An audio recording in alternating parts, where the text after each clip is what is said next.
somos invisibles, imperceptibles, irradiables, Señor, y inaudibles de toda potestad de tinieblas. Amén y amén.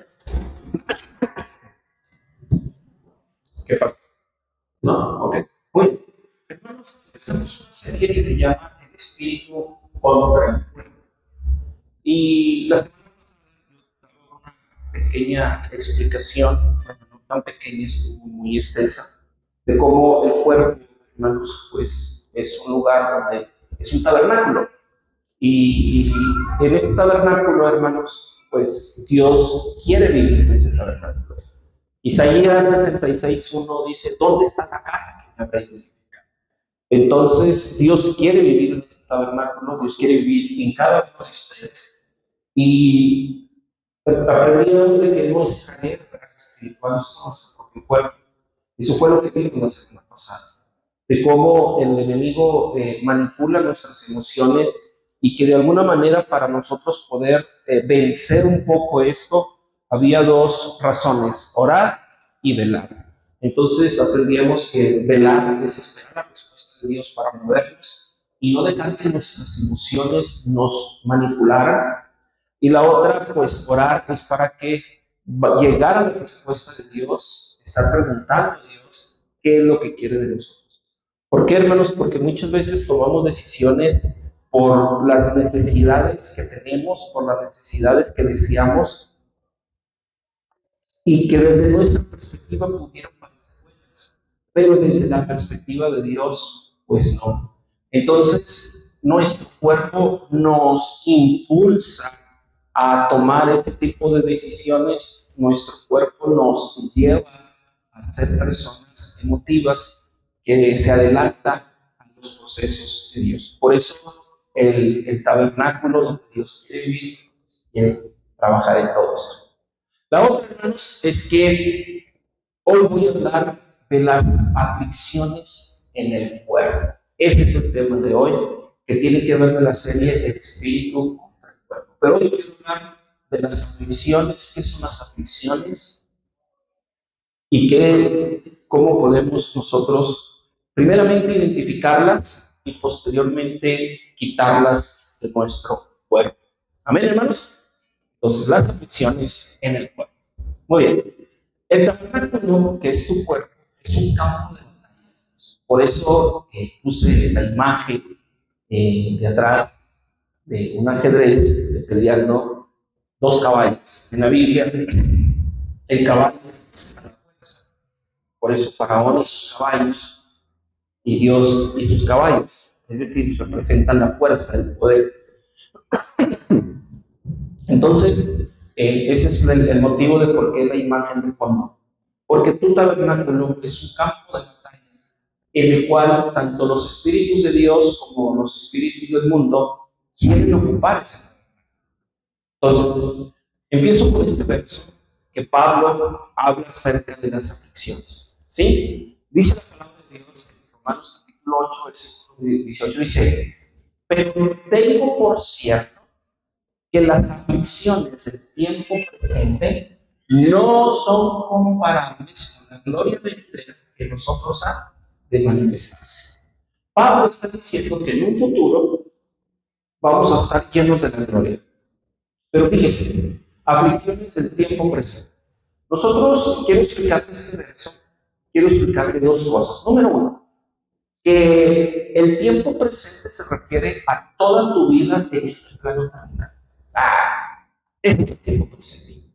Es decir, que durante el tiempo presente, es decir, que toda tu vida vas a tener que aflicciones. Amado hermano, dijeron, hay una película mexicana que se llama Nosotros los pobres. O sea, vinieron a sufrir, pues, ¿sí? Y usted tiene que entender que este plano terrenal tiene aflicciones. Este es el tiempo presente. Pero tengo por cierto que las aflicciones del tiempo presente no son comparables con la gloria venidera que nosotros ha de manifestarse. ¿Qué es una aflicción? Estudiando un poquito qué es la aflicción, hermanos, viene de latín. Aflicción significa padecimiento, molestia, sufrimiento. Por eso libro de Eclesiastés dice, todo es molestia. Vivir en este cuerpo es molesto, porque hay que darle de comer, porque hay que vestirlo, hay que calzarlo, hay que darle medicamento, y luego este cuerpo trae hambre, y lo trae ganas de esto, trae ganas del otro, y es una lata, hermanos. No sé si algunos de ustedes de repente se han, no porque esté lleno, estoy cansado de comer, o sea, otra vez hay que darme de comer. Y las malas cocineras, las cocineras se hice de almorzar, ya hice de comer, ya hice de cenar, y de mañana otra vez, y no ni siquiera un traste. Lo bueno es que el domingo las cocineras descansan. ¿Cuántos dicen amén, hermanos? Pues, el día de permita. Y domingo es donde los maridos nos llevan a comer. ¿Cuántos dicen amén, varones? Un poquito amén. Llévenlas a comer. Entonces el domingo dicen las cocineras, la cocina descansa, ¿va? Más que a veces el domingo se alarga. Entonces, vivir en este cuerpo, hermanos, es molesto. Es parte de la vida. Entonces, mucha gente no soporta estas aflicciones o estos padecimientos. Entonces, a lo siguiente, que vivir en este cuerpo, las aflicciones del tiempo presente, si a usted le gusta leer la Biblia, se va a dar cuenta que en este capítulo, Pablo, en un verso dice, ¿quién me librará de este cuerpo? O sea, Pablo ya dice, ya quiero deshacer de este pobre cuerpo. Yo quiero vivir en el Espíritu, ya quiero irme con mi Cristo. Entonces, amados hermanos, este cuerpo, pues, tiene muchos malestares. Ahora, fíjense bien, aquí hay algo muy interesante de las aflicciones. Miren, Deuteronomio 8, este es un verso que nosotros usamos mucho aquí en la iglesia, pero hoy lo vamos a ver desde otra perspectiva muy interesante. Miren lo que dice la palabra de Dios. Y te acordarás de todo el camino por donde te ha traído Jehová tu Dios estos 40 años en el desierto. ¿Para qué? Para afligirte. ¿Para qué más? Para probar. Para saber en tu corazón si habrías de guardar o no sus mandamientos. Fíjese bien, punto número 1 que quiero aclarar. El desierto es tu vida. Es tu vida. O sea, que mucha gente dice, yo estoy pasando por un desierto. No. Toda tu vida es un desierto. Todos los planos terrenales, todo lo que vivas, ese es el desierto. Y como en los desiertos, bueno, no sé quién ha ido a las dunas, en los desiertos hay subidas, hay bajadas, de repente hay un oasis, una palmera, ¿verdad? De repente comes, pero toda tu vida es un desierto. Entonces la pregunta es, ¿a qué vine? Pues al desierto. Entonces, el desierto es tu vida, tienes que entender eso.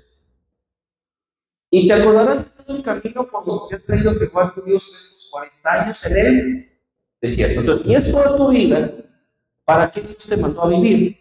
¿Para qué? Para afligirte. ¿Por qué te tuvo que afligir aquí en la tierra? Porque antes de vivir en la tierra, no tenías un cuerpo. Vamos a pensar que acá está la eternidad. Y acá no te puede probar. ¿Por qué? Porque acá se hace la voluntad de Dios en el cielo.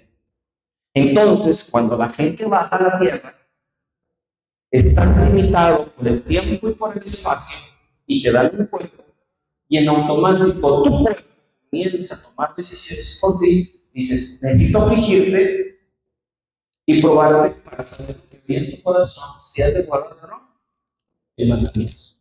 Fíjese bien, hay un interesante aquí. ¿Cuáles mandamientos?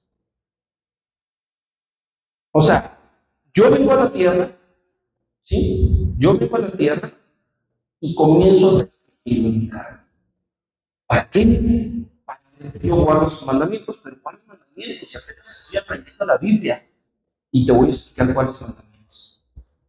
Vean, esto está en Génesis 1, 26 y 27. Cuando Dios, 27 y 28, cuando Dios está creando. Y creó Dios el hombre a su imagen, a imagen de Dios lo creó, varón y hembra lo creó. Y los bendijo Dios. ¿Y qué? Ah, eso es un qué. Mandamiento. Fructificar y multiplicaros. Llenar la tierra de su abundancia. Dios dice señorear, gobernar en los peces del mar, en los aires de los cielos y todas las veces que se mueve sobre la tierra.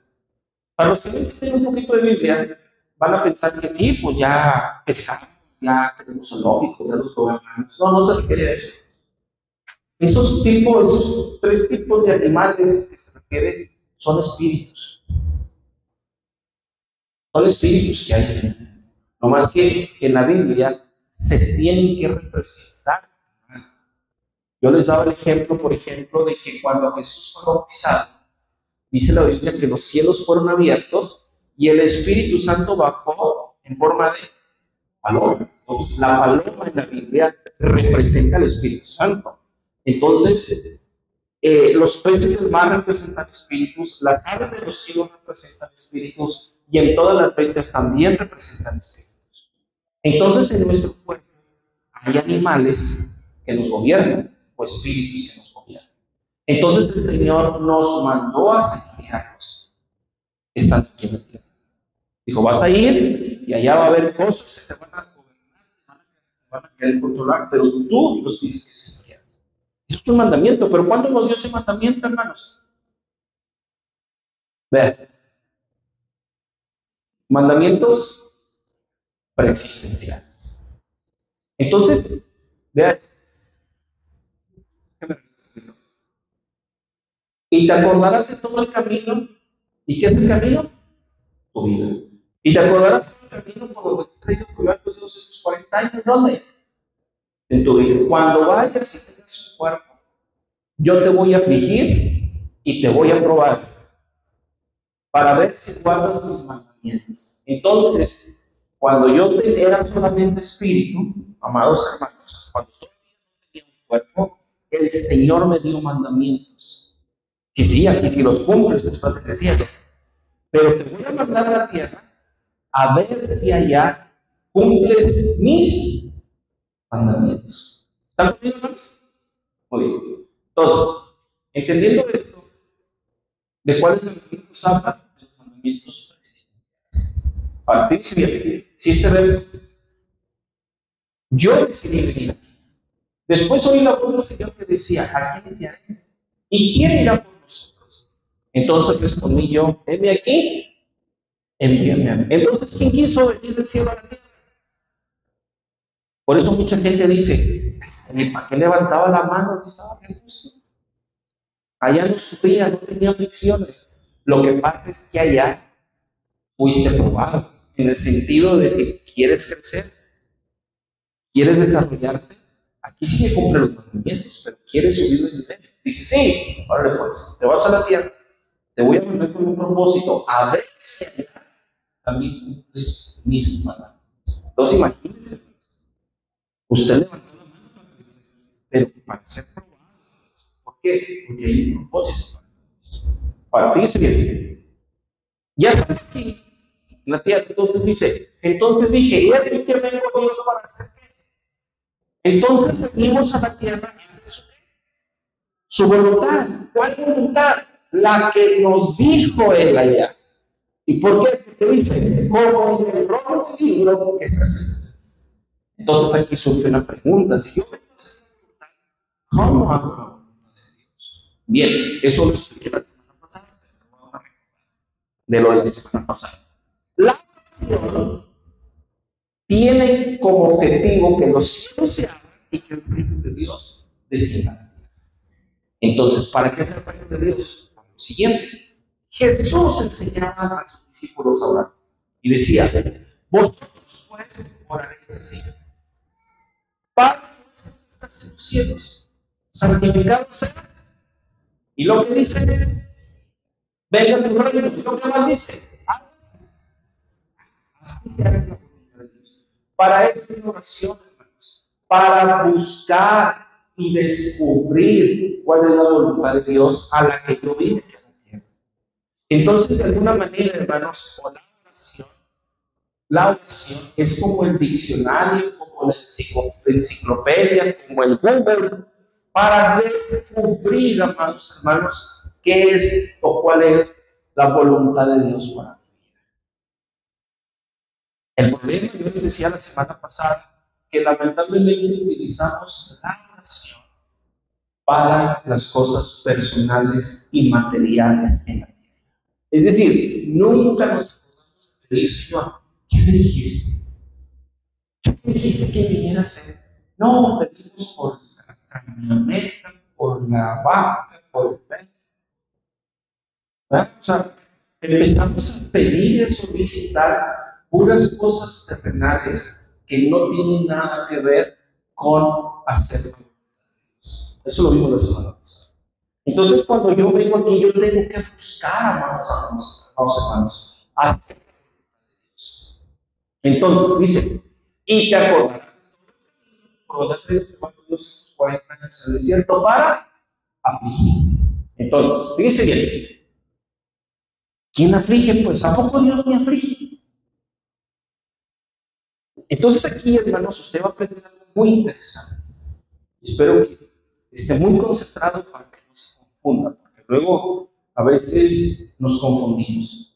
Dice, yo te voy a afligir y yo te voy a probar. Entonces, ¿dónde está el amor de Dios? Pues, ¿qué caso tiene que me mande a mí a la tierra y él mismo me va a castigar? Por eso tenemos que entender, hermanos, que cuando yo decidí venir a la tierra, yo tenía que ser afligido y ¿qué más? Y probado. La pregunta es, ¿quién hace este trabajo? Te voy a mostrar quién lo hace. Fíjese bien. Esto nos puede ayudar en Job capítulo 1, versículo 6. Usted a lo mejor conoce la historia de Job. Y vea lo que dice. Un día vinieron a presentarse delante de Jehová. ¿Quién? Los hijos de Dios. Entre los cuales estaba también ¿quién? ¿Cómo? Mucha gente cree que Satanás es enemigo de Dios. No, hermanos. Satanás no es enemigo de Dios. Porque Satanás va con Dios a rendirle cuentas. ¿De dónde viene? No, pues, ¿hiciste lo que te mandé? Es decir, que para afligirte, que para probarte, hay un ser creado para hacer eso. Y se llama Satanás. Esa es su función. Esa es su función. Y esto es lo que vamos a ir descubriendo poco a poco. Dice, vea lo que dice Isaías 54, 16. Aquí está hablando Dios. Yo hice al herrero que sopla las ascuas en el fuego, que saca la herramienta para su obra. Y dice, y yo he creado al destruidor para... ¿Quién hizo Satanás? Dios. ¿Para qué lo hizo? Para destruir. O sea, cuando Satanás se le aparece, ¿quién cree que lo mandó? ¿Eh? Dios. Porque ese es el trabajo de Él.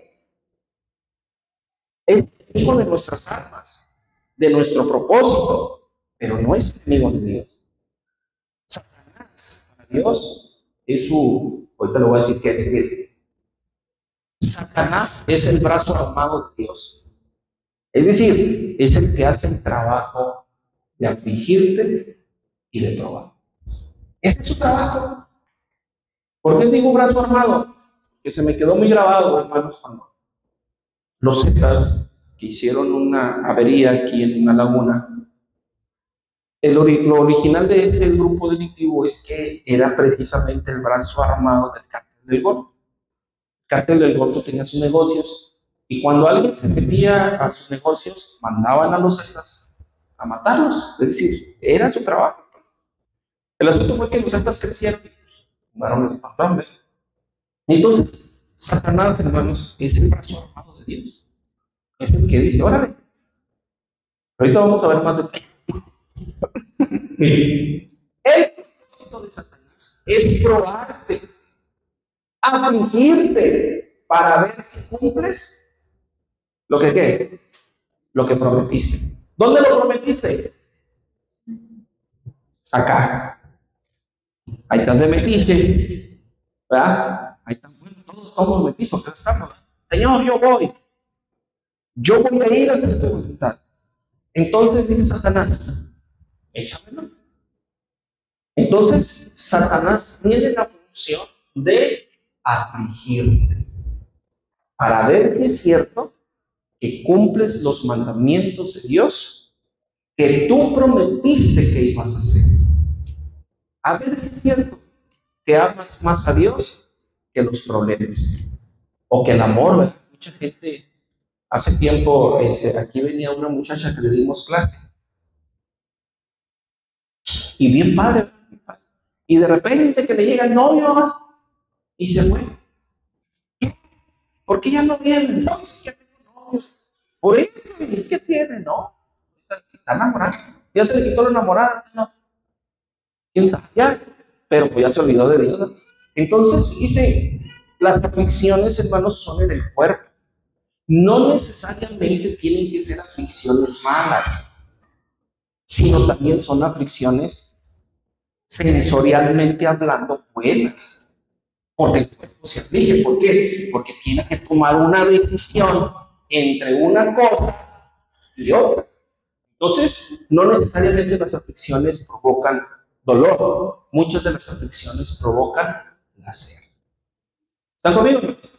Muy bien. Entonces, el propósito de Satanás es probarte y afligirte para ver si cumples lo que prometes. Entonces, muchas veces cuando estamos en problemas, Señor, ayúdame. No, yo no voy porque estoy triste. O sea, una flechilla así. A ver, no, yo no voy a la iglesia porque estoy deprimido. Dice este con una flechilla tiene, ¿verdad? Y entonces el Señor comienza a afligirlo. No, va en la cabeza. No, yo no voy. No, este con un dolor de cabeza tiene. Pero curiosamente, hermanos, todas esas aflicciones que nos pasan para ir a trabajar, no, hombre, ahí que vamos a faltar. O mandemos, vámonos. Aunque no tenga ganas. ¿Por qué? Porque hay una recompensa. Entonces, amados hermanos, usted tiene que entender, pues, que Satanás, su propósito es probarte, afligirte, para ver si tú cumples lo que prometiste. Por eso, algunos de ustedes, hermanos, cuando deciden acercarse a Dios más, ¿cómo les va? ¿Como en feria, sí o no? ¿Por qué? Porque dice Satanás, ¿quieres echar ganas a ver si de veras? A ver, vamos a ver. Vamos a poner una pruebita. Vamos a afligirte, a ver si es cierto, y no la primera. No.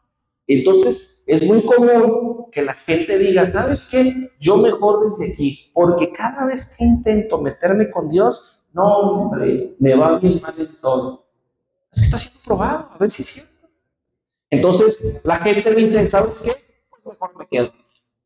Y dice el diablo, ¿qué hubo? ¿Sabes? A ver, muy bien, se ve. Entonces, vean para cuál es la función. El ladrón, el destruidor, Satanás, no viene sino para hurtar, matar y destruir. Es decir, Satanás tiene su propósito. ¿Cuál es el propósito de él? Hurtar, matar y destruir. Para eso fue creado. Para quitarte todo el propósito por el cual viniste. Pero vean, ¿a qué viene Jesús? Dice, pero yo he venido para que tengan ¿qué? Vida. Y vida en abundancia. Entonces, ¿qué sucede aquí? Hay una guerra. ¿Y dónde está la guerra?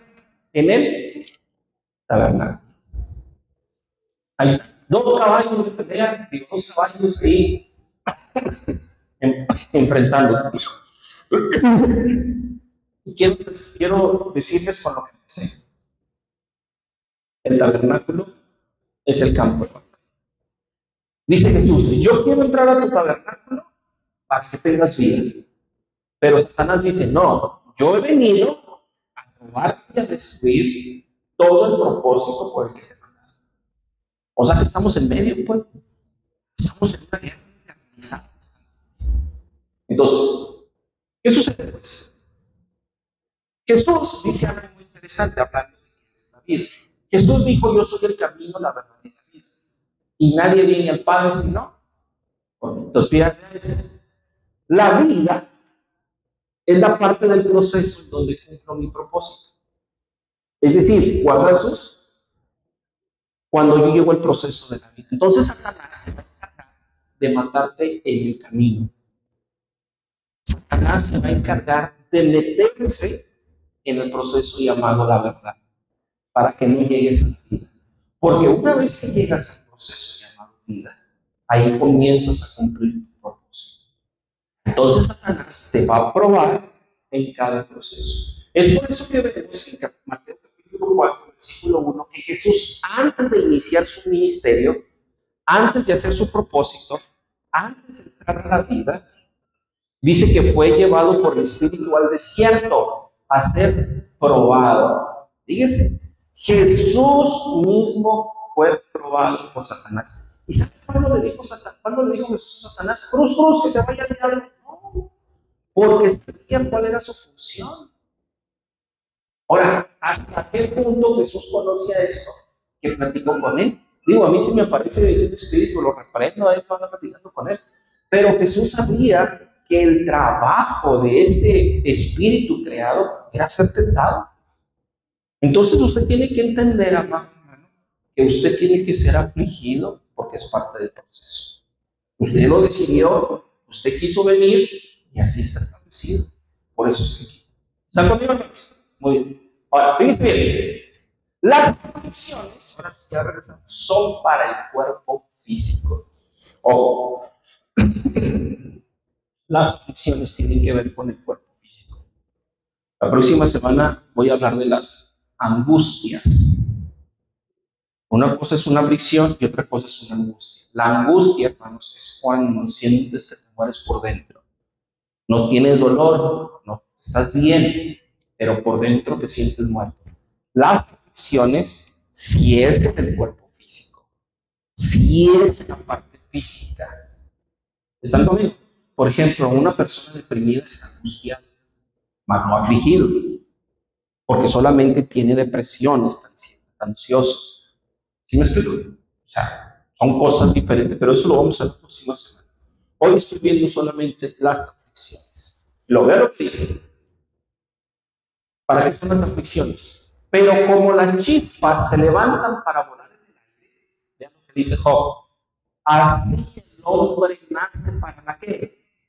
Para la aflicción. Es decir, en el momento en que yo entro a la tierra a poseer un cuerpo físico, inmediatamente yo voy a ser ¿qué? Afligido.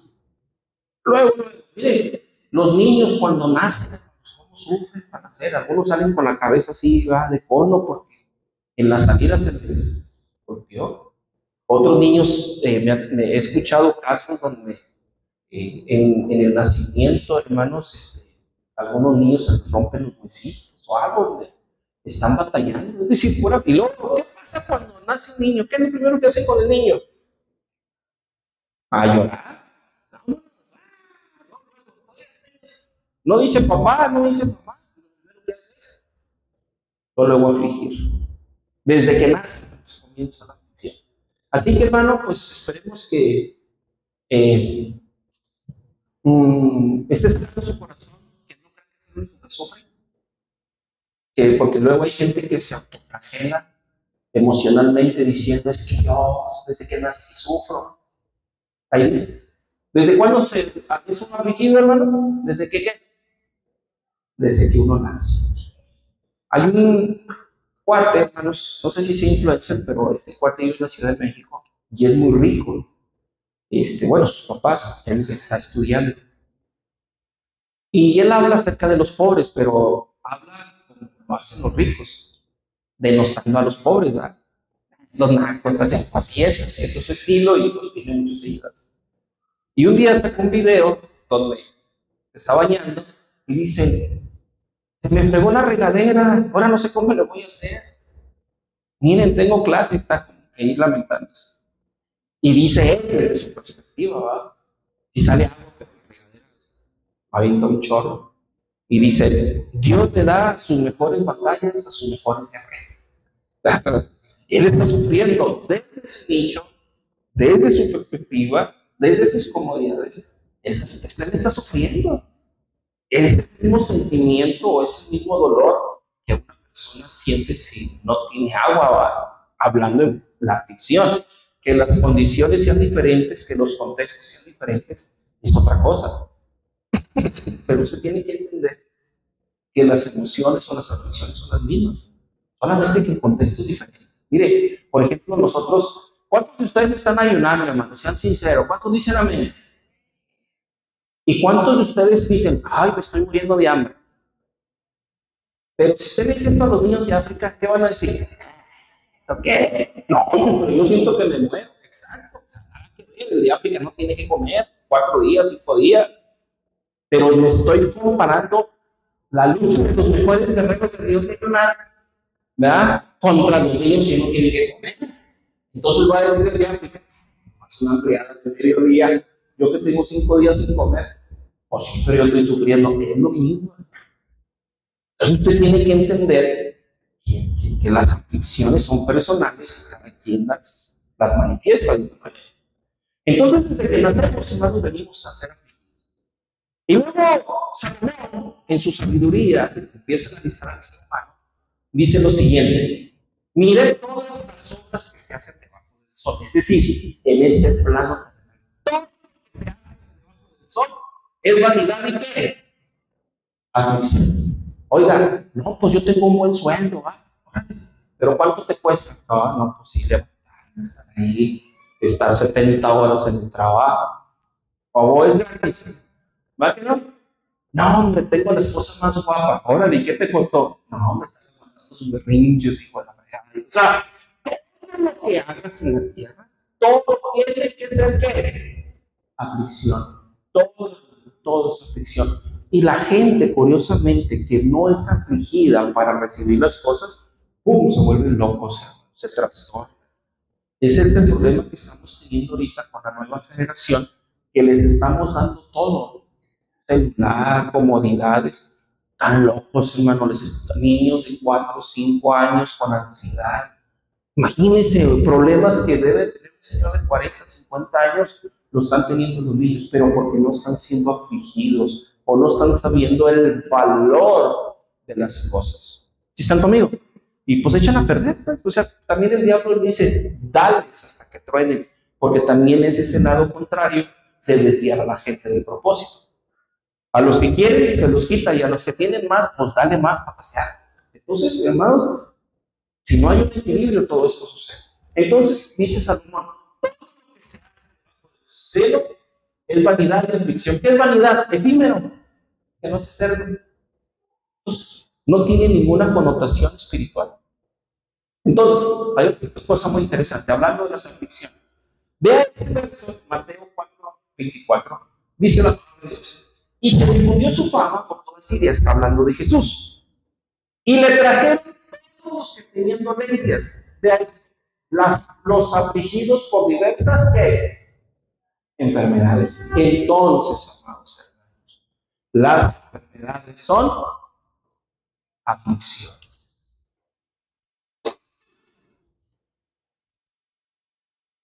Por eso te digo que las aflicciones son en el cuerpo físico. Entonces dice Satanás, dice, pues déjate en una aflicción. A ver, dice, y sácate, la gente empieza. Solamente quiero poner en claro, pues, que las aflicciones tienen que ver con la parte física del ser humano. Y también son pruebas para ver si yo puedo guardar. ¿Cuántos de ustedes no han venido por flojera? Si quiero ir, pero exacto, esto está haciendo que afligir. Entonces, por eso usted tiene que entender, hermanos, que todos somos afligidos. Miren, yo ya quiero acabar de comer. Estoy diciendo que afligido porque traigo hambre. Yo quiero estar con hambre. Estoy siendo afligido. Y curiosamente que cuando ayunas da más hambre. Y cuando uno no ayuna, no está eso. Es decir, porque Satanás sabe dónde mandar la aflicción, dónde quitarla, dónde ponerla, porque son operaciones. Entonces usted tiene que identificarlas, hermanos. ¿Están conmigo, hermanos? ¿Amén? ¿Cuántos dicen amén, hermanos? Den un fuerte aplauso.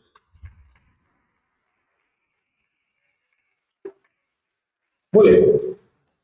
Entonces dice, las aflicciones son armas de Satanás para dañar físicamente el cuerpo y hacernos desviar del propósito.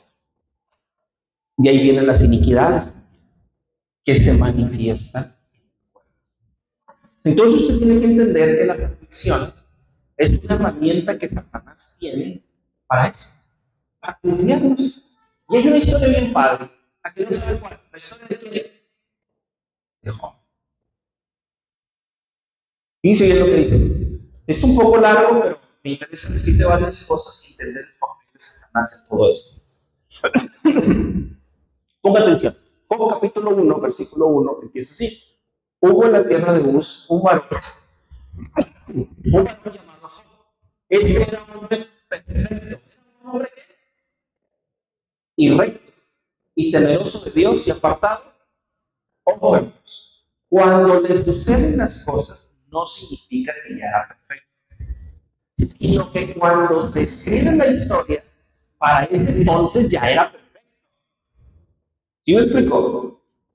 Es decir, si yo hablo de una persona, voy a hablar de una persona de qué era, pero en el proceso a lo mejor fue sinvergüenza.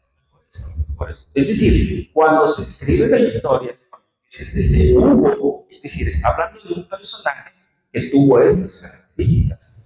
Porque mucha gente dice, ¿y por qué si era perfecto? Porque Dios lo atacó. No, porque en ese momento no era perfecto. Tenía que ser perfecto. Entonces tiene que entender eso. ¿Sabes? No, es capítulo 1 y capítulo 2, pero no voy a poner el capítulo 2. Lean, agarré los versos, creo que los que necesito yo para esta enseñanza. Un día vinieron a presentarse delante de Jehová los hijos de Dios, todos los hijos de Dios, entre los cuales vino también ¿quién? Entonces Satanás es un qué? Es un hijo de Dios. Ahora, usted tiene que entender que un hijo de Dios no es que haya un parentesco o que Dios sea Satanás. No. Los hijos de Dios, según Mateo 12:50, son los que hacen la voluntad de Dios. Esos son los hijos de Dios. Los que hacen su voluntad. Dice el Señor, no todo el que me dice Señor, Señor, entrará en el reino de los cielos, sino el que quiere. El que hace la voluntad de mi Padre que está en los cielos. ¿Y Satanás a dónde entró? ¿A dónde entró? Entonces, ¿quién entró en el reino de los cielos? Los que hacen la voluntad. Entonces, Satanás hace la voluntad de Dios. Por eso es un hijo de Dios. Porque esa es su voluntad. Y el objetivo de Satanás es afligirte, robar. Imagínense qué mal se vería el arcángel Miguel mandándote una enfermedad. Entonces Dios piensa en todo esto. Entonces dijo, y dijo Jehová a Satanás, ¿de dónde vienes? Es decir, a ver, ¿fuiste a lo que te mandé? Y luego dice Satanás. Respondiendo Satanás a Jehová dijo, te rodeas la tierra. Y Jehová dijo a Satanás, ¿no has considerado mi siervo Job, que no hay otro como él en la tierra? Varón perfecto, recto, temeroso de Dios, ¿y qué más? No, una chulada. Respondiendo Satanás a Jehová dijo, ¿acaso teme Job a Dios de balde? Es decir, él te escribe porque así que no, imagínense que usted le dijera a Dios, imagínense, Señor, si me das eso te sirvo y luego que Dios se lo dé. Lo que le pida, ¿qué le pediría? ¿Qué le pediría a usted y que Dios se lo dé? Entonces Satanás dice, es que mira, no te sirve de balde. No es temeroso ni apartado de manos. ¿Ah? Y luego dice, no le al de su casa en todo lo que tiene, al trabajo de sus manos ha dado bendición, por tanto, sus bienes han aumentado sobre la tierra. Dice, pero extiende tu mano y toca todo lo que quiere, y verás que no blasfemas contra ti en tu misma presencia. No me queda. Ahora, dice que no le has pecado. ¿Por qué? ¿Por qué subrayé la palabra pecado? Porque en Salmo 91 se dice, pues a sus ángeles mandará ¿dónde? Arriba. Es decir, que Job estaba rodeado de ángeles y Satanás no podía ¿qué? Tocar. Protegido, pues. Por eso todo prosperaba. Dice, no le acercaba y dice, ¿cómo le niego? Dice, feo, levanta de la guardia, suéltamelo tantito. Pues sí, ahí va adentro, bien padre, canta y adora, pues cómo no. Pero dice Satanás, suéltamelo. Padre, imagínate, Padre, que llegue Satanás. Pues sí, pues, tiene su mamá, su esposo, su trabajo. Y Dios diciendo, ya viste mi sierva, a pesar de que se capturó.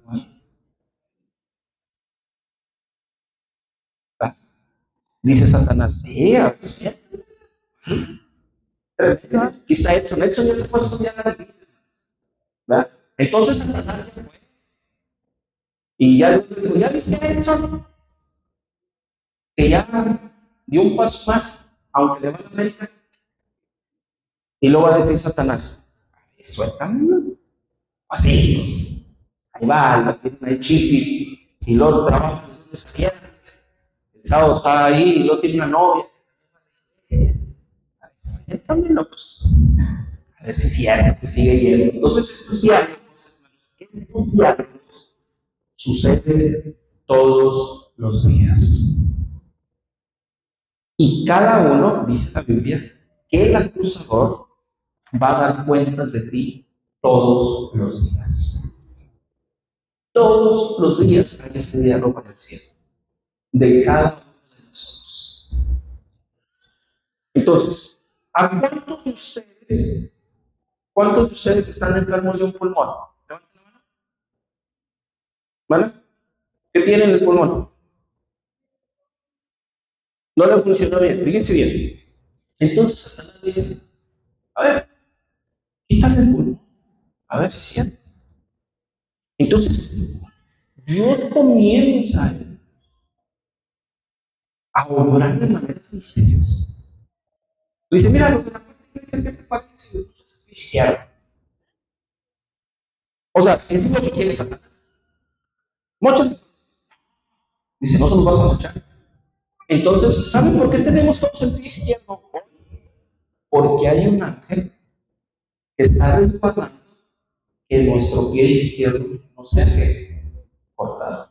Pero el día que Dios levanta esa protección, el día que Dios levanta esa protección, dice Satanás, suéltalo. Cada vida, fíjate bien lo que te voy a decir, cada área de tu vida, hoy, 9 de febrero, que no ha sido tocada, es porque ahí hay un ángel de parte de Dios cuidando esa parte. Y lamentablemente se nos olvida agradecerle por el dedo chiquito del pie izquierdo que todavía tengo, sin saber que hay una protección de parte de Dios. Porque si Dios no suelta a Satanás, ¿a qué vino Satanás? A hurtar, matar y qué. ¿Por qué Satanás no ha hecho eso en tu vida o en tu cuerpo físico? Porque Dios te tiene como. ¿Sabes bien? Hay mucho que agradecer a Dios. Denle cualquier aplauso a Dios. Por el dedo chiquito de mi pie izquierdo. Y dijo Jehová a Satanás, he aquí todo lo que tienes está en qué. Ojo, vean, todo lo que tienes en tu mano, pero vean. Versículo 11, pero ahora extiende tu qué. O sea, le dice Satanás a Dios, extiende tu mano. Y luego le dice Dios a Satanás, tú eres mi mano. Yo voy. ¿Por qué llega Satanás al cielo y a la tierra? Porque Satanás es la mano de Dios. Hay dos manos, ¿verdad? Obviamente, la izquierda y la derecha. Por eso tenemos que estar bajo la poderosa mano de Dios. Otra, hay otra mano. Es una parábola. Dice, todo lo que tienes está en tu mano. Solamente no pongas tu mano sobre él. Le quitó la protección a todo lo que tenía. Pero el ángel que cuida la vida de Job, ahí se quedó. Se levantaron los ángeles de los hijos. Se levantaron los ángeles de los camellos, de los asnos y de las ovejas. Dios levantó la protección y destruyó todo. Pero el ángel que cuidaba la vida de Job no le dio permiso. ¿Sí está conmigo? Ahora dice, porque cuando se le quitó todo, dijo, desnudo salí del vientre de mi madre y desnudo volveré a ella. Jehová Dios, Jehová Dios y Jehová quitó. Sea el nombre de Jehová bendito. En todo esto no pecó Job, ni atribuyó a Dios que despropósito. Él sabía que lo que estaba sufriendo tenía un qué. Pues que me lo lleven. Se quedó solo, hermanos. 7 hijos y 3 mujeres. 10 hijos de brujas no se murieron. No sé qué tan doloroso sea eso. Si con uno ha de ser muy doloroso. Se quitó todo. Entonces, el siglo adelante, capítulo 2, nuevamente van a dar cuentas. Dice, ya viste mi siervo, que no hay otro como él. A pesar de lo que le hiciste, sigue siendo recto, perfecto y generoso. Y luego dice, pues sí. Dice, pero tiene tu mano y toca su hueso. ¿Y su qué? Y su carne. Tócalo. A ver si es cierto. Si Job es perfecto, recto, temeroso de Dios. Job ya probó que no teniendo nada, él era perfecto, recto, temeroso de Dios. No. Dice, pero vamos a subir. ¿Qué te parece? A ver si es cierto que sigue siendo perfecto. Y ahí está.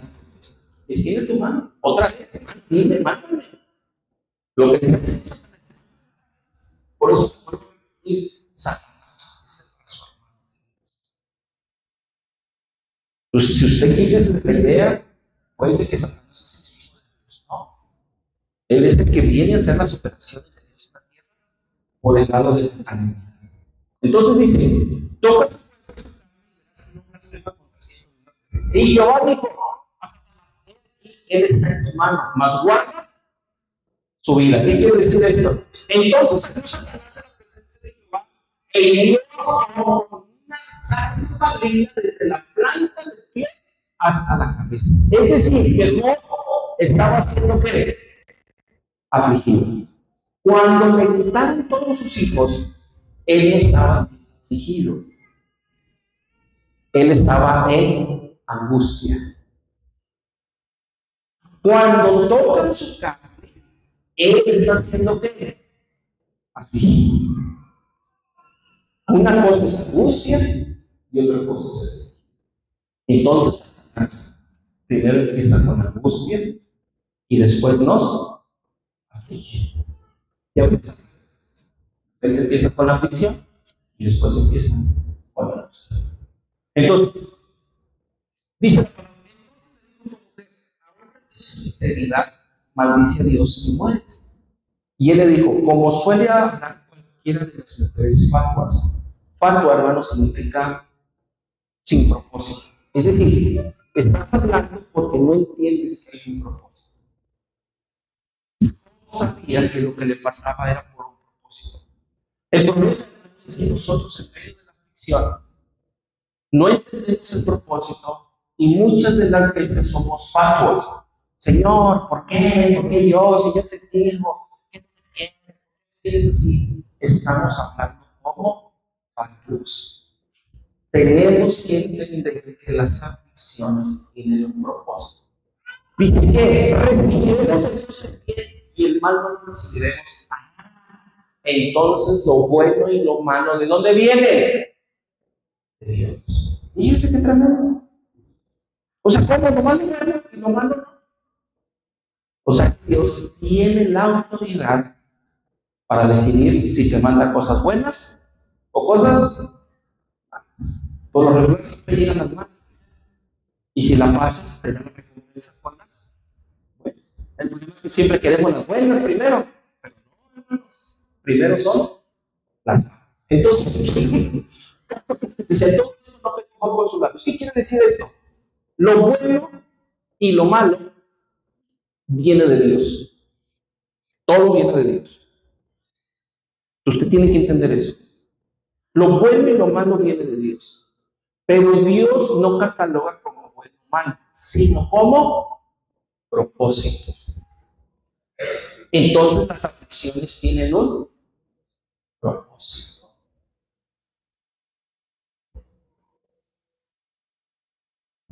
No son nada más porque sí. Alex, ¿cuál es el propósito de las enfermedades, de las aflicciones del cuerpo?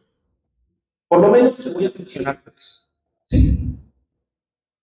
Tres propósitos que tienen las aflicciones de nuestro cuerpo. Esto porque luego, amados hermanos, en medio de las aflicciones, lo primero que le decimos a Dios es, quítame. Y estamos orando por sáname, quítamelo, me duele, no me gusta. Entonces Dios en su misericordia dice, qué razón, y nos quita la aflicción. Pero no cumplimos el propósito. Entonces Dios nos deja que agarremos fuerza, que digamos, Señor, para servirte. Muy bien. Y lo dice el diablo. Y llega otra vez la misma aflicción.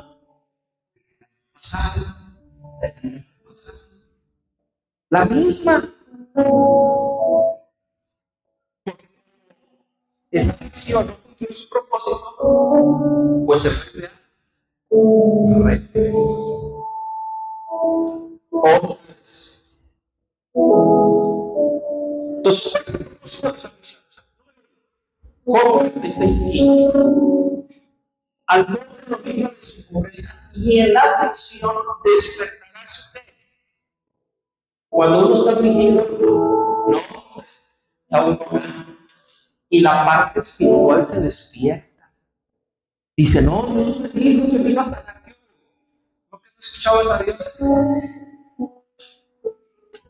En las aflicciones, hermanos, uno se vuelve más sensible a lo espiritual. Las mejores oraciones que yo he hecho, hermanos, cuando me dolía el riñón. ¡Ay, Cristo, hombre! Quería bajar a Dios del cielo a la tierra. En medio de la aflicción, hermanos, son las oraciones más sinceras. Como estamos, ore y ore y ore y ore. Pues la respuesta llega.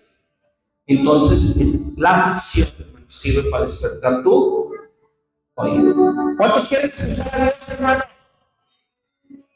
Bueno, va a tener que ser gente afligida.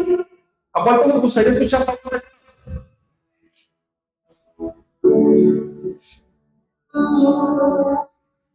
Ahí está. Tiene que pasar por la aflicción. Alegría. ¿Sí quieren escuchar la voz de Dios? No, ¿por qué no vino? Ay, hermano, pues fíjate, estoy de metiche diciendo no que sí. Y estoy en el hospital. Prepárense, hermano. Objetivo número 2, igual hay más, pero yo no puse 3. Isaías 48:10, mire lo que dice. Te he purificado y no como plata. Te he escogido en orden de aflicción. Las aflicciones nos purifican. ¿Sabe, hermana Elvira? Levante la mano. Que le llega la diabetes. No, me quedé para la coca. Uchi. O sea, le llevó a tomar la decisión de purificarse. Las aflicciones te motivan a purificarte, a dejar cosas que no te sirven, porque pasaste un proceso difícil y dices, no, ¿sabes qué? Ya no quiero volver a mi pecado. ¿Cuántos de ustedes, amados hermanos, llegaron a la iglesia por una situación complicada en su vida?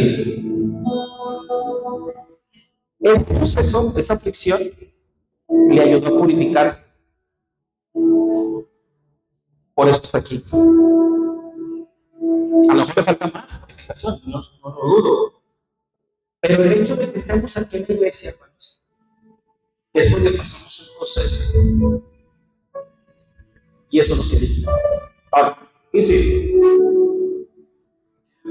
este verso que sigue está medio confuso, pero está hablando de Jesús. Está en el libro de Hebreos. ¿Y cuál era el propósito de Jesús? ¿Y por qué Dios lo hizo que sufriera? O sea, ¿por qué Dios tan fácil era de que pues nomás crucifiquen y que se muera? No, porque tuvieron que atormentarlo de todo a todo. Y este verso dice por qué. Está medio confuso en Reina Valera, pero ya como que lo expliqué, creo que lo podemos entender. Hebreos 2:10 dice, porque convenía aquel por cuya causa son todas las cosas, y por quien todas las cosas subsisten, hablando de Dios, que habiendo de llevar muchos hijos a la gloria, perfeccionarse por aflicciones al autor de la salvación. Las aflicciones te ayudan a que tú seas perfecto. Cuando Dios le dijo a Abraham, anda delante de mí y sé perfecto. Entonces, en su momento, Dios le dijo a Abraham, Abraham, entrégame a tu hijo, al que ames. Las aflicciones son para perfeccionarte. Para abrirte el oído, número 1. Número 2, para purificarte y para purificar. Perfeccionar. Y vean para qué es la escritura. Y toda la escritura es inspirada por Dios y útil para 4 cosas: para enseñar, para redarguir, para corregir y para instruir justicia, a fin de que el hombre de Dios sea. Entonces, amados hermanos, aquí me está diciendo por lo que yo tengo que pasar para ser perfecto. Perfecto. Entonces, la historia es una historia que me dice, ¿quieres ser perfecto? Vas a tener que pasar por donde pasó Job. Vas a tener que pasar por donde pasó Jesús. Vas a tener que pasar por donde pasó Pablo. Vas a tener que pasar por donde pasó José. Vas a tener que pasar por donde pasó Moisés. Vas a tener que pasar por donde pasó Isaías, por donde pasó Jeremías.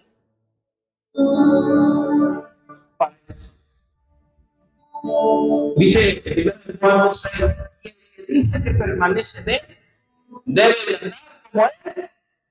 Entonces, amados hermanos, las aflicciones, tus pruebas, tus molestias, tus situaciones, realmente tienen el propósito de despertar tu oído, de purificarte y de perfeccionarte. No es que Dios te haya olvidado, no es que Dios te haya abandonado. Quítate esos sentimientos maquileros, porque Satanás dice, ¿cómo está tu Dios? Y hubo tanto que vas a la iglesia y mira cómo te tiene todo enfermo, todo derrotado con reumas. Mira cómo estás. Y Satanás comienza a meterte el espíritu del lugar. Pero tienes que saber que necesitas ser perfeccionado en medio de las aflicciones. Amados hermanos, son para salir por nunca había estado en cama. Bueno, cuando me quebré la rodilla estaba bien, pero ahora yo me sentía miserable. Luego me nebulizaba. Ya hasta le dije a Perla dónde estaba el testamento y el seguro de vida. Le dije, vendes esto, paga hasta que él me debe, tú le debes. Porque ya sentía que me moría. Nunca me había enfermado así. Pero, hermanos, fíjense que pasó algo muy interesante en este proceso que viví. Curiosamente, nunca le pedí a Dios que me sanara. Y yo estaba con el Señor. ¿Qué voy a aprender de esto? Y aprendí muchas cosas, ¿verdad? Quería agarrar la Biblia, pues no podía. Quería transcribir, no podía. Quería orar, no podía. Hubo noches, hermanos, sin dormir, donde estaban con los ojos pelones, así nomás. No sé qué pasó, era un ataque espiritual muy fuerte. Ya tenía 2, 3 días sin dormir. Mi cuerpo estaba cansado. Mis ojos estaban cansados. Mi mente estaba cansada, pero no podía dormir. O sea, algo tremendo. Y en todo este proceso, hermanos, en medio de toda esta aflicción, yo estoy sintiendo lo que sienten los que tienen insomnio. Estoy sintiendo, y mi cuerpo fue muy afligido. Y todo este tipo de aflicciones, hermanos, si no las valoras, si no entiendes el propósito, si no escuchas la voz de Dios, la vas a volver a repetir. Yo le decía a mi Cristo, Señor, enséñame lo que me vayas a enseñar porque ya no quiero pasar por aquí.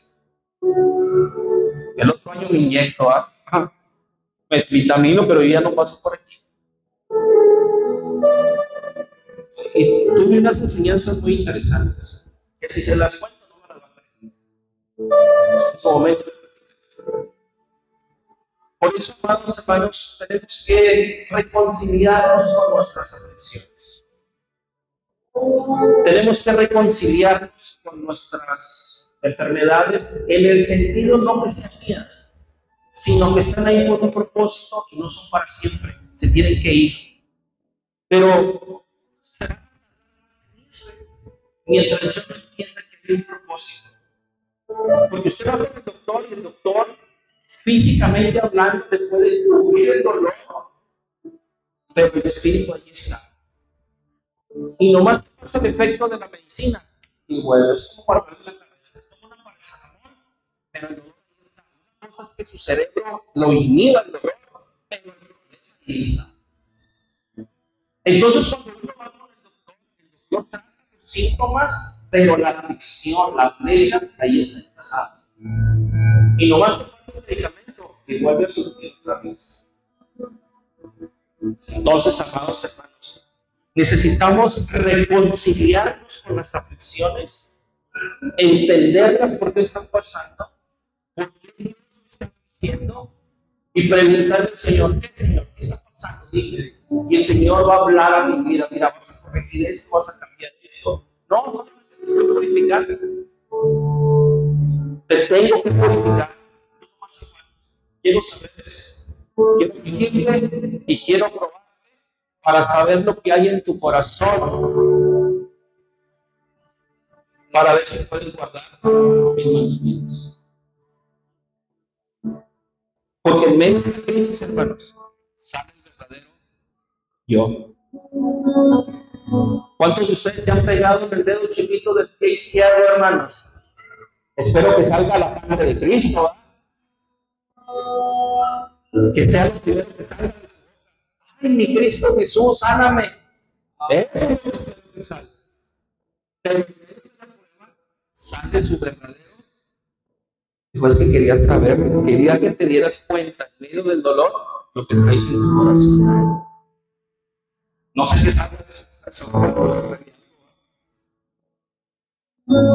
Entonces eso, las aflicciones manifiestan, hermanos.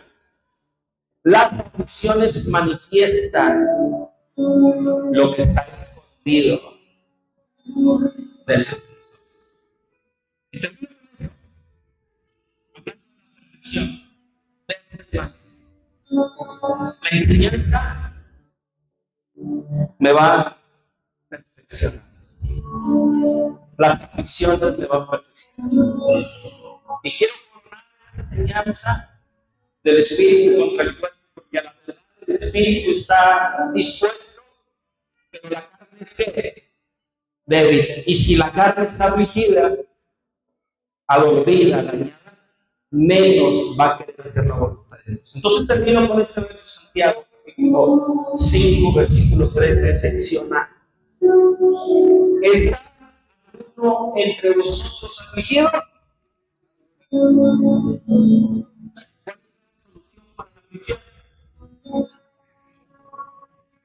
¿Y qué se hace en la oración?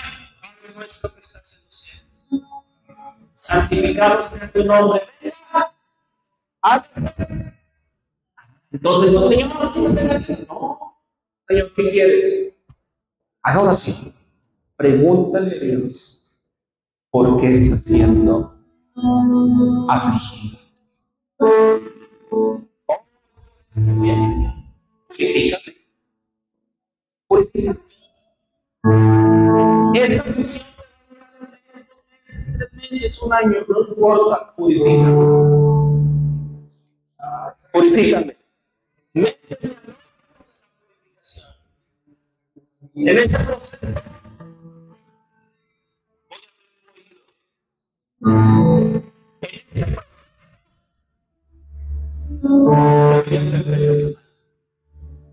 excelente.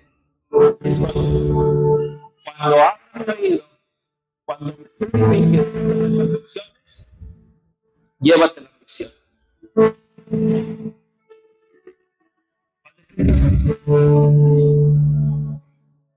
Así que, amados, Satanás está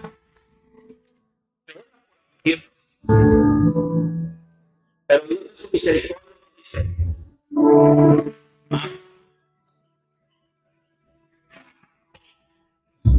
¿cuántos quieren ser perfeccionados? Ay, Cristo. Pero yo creo que el día de hoy se sienten afligidos.